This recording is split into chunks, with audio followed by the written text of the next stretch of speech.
पुट्टो bill कितना आया तेरा बिजली का? 200 रुपया।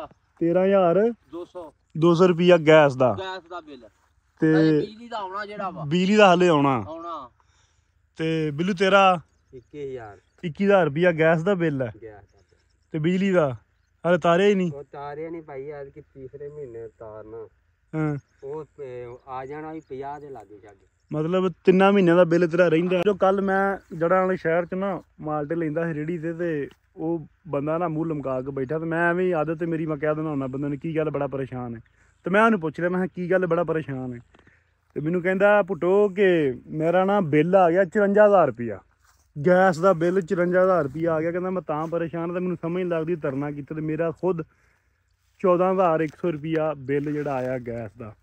इस तरह बिजली का सो हर चीज़ जी महंगी करी जा रहे हैं। गरीब आदमी करे कि मुल्क के हालात जोड़े ने समझ नहीं आती कि पासे जा रहे हैं बद तो बदतर होंगे ने।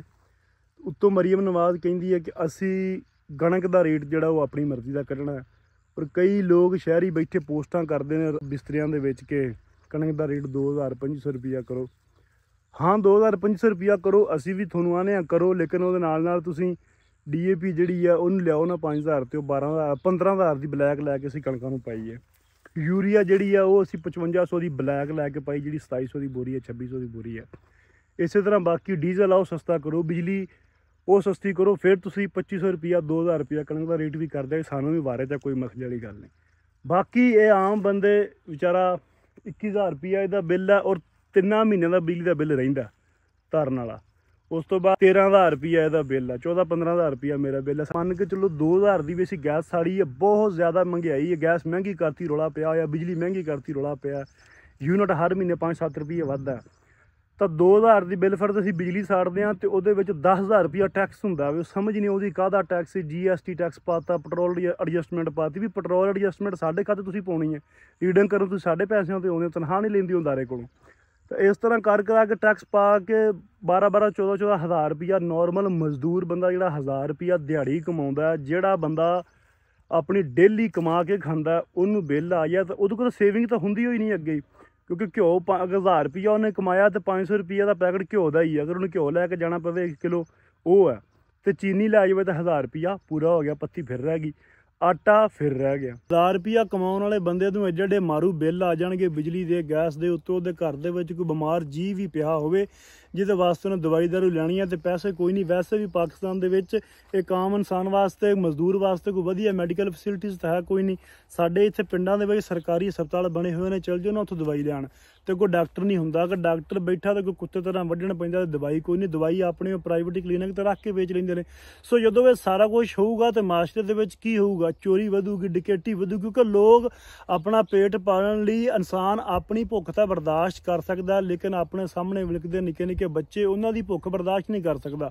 चोरी करूगा डकैती करूगा 2 नंबरी करूगा नौसलबाजी करूगा। यकीन करो कि हुण भी हालात मुल्क के इदां ने कि कई बारी रात ते रात दिन निकलन लग्या मैं डर लगता कोई बंदा यार गड्डी ना खोला स्कूटर ना खोला पैसे ना खोला मोबाइल ना खोला क्योंकि हालात ही इन्होंने इस तरह के करते हैं बंदियां दी पूरी ही नहीं पैंदी पई। गल ये वे कि असी तो मरे ही मरे सी किसान मजदूर साडे नाल लीड क्लास का भी इन्होंने बेड़ा गर्क करता सुनिया उन्होंने 1.5 लाख 80 हज़ार रुपया बिल आउंदे पे ने पर उन्होंने फर्क नहीं पैंदा क्यों क्योंकि उन्होंने आमदनियां करोड़ों रुपया के विच ने साडियां आमदनियां हज़ारां रुपया के विच ने सानूं हज़ारां रुपये बिल आए ने असीं खाइए कि बिल तारीए।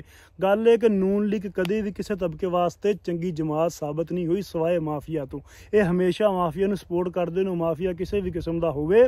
सो मरियम बीबी के साडी एक रिक्वेस्ट है तुसीं सारे जने भी बोलो बाबिओ इस चीज़ से आवाज़ रखो कि एडे एडे मारू बिल ना दिओ इस महंगाई नूं कंट्रोल करो। तुहाडे कोलों मुल्क नहीं चलदा तो मुल्क किसी नूं ठेके ते दे दिओ।